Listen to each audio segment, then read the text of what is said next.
আল্লাহ তাআলা কাউকে যদি সন্তান দেওয়ার পর নিয়ে যান, কোনো বাবা কোনো মা যদি সন্তান হারা হয়ে যান, আল্লাহর জমিনে কষ্টের যত মুহূর্ত আছে এর মধ্যে অন্যতম একটা মুহূর্ত এটি।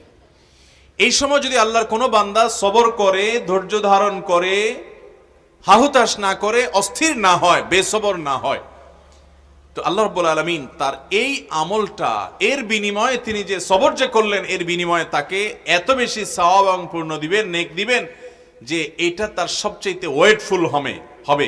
অর্থাৎ এই আমলটা অনেক বেশি ভারী করে দিবে তার মিজানে পাল্লাকে।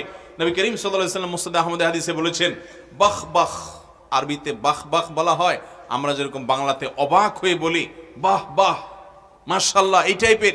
নবী করিম সাল্লাল্লাহু আলাইহি ওয়াসাল্লাম বলেছেন, বাহ বাহ খামসুন মা আথকালাহুন্না ফিল মিজান, পাঁচটি আমল আছে সেগুলা মিজানে পাল্লায় কত ভারী, তিনি অবাক হয়ে বলছেন কত বেশি ভারী।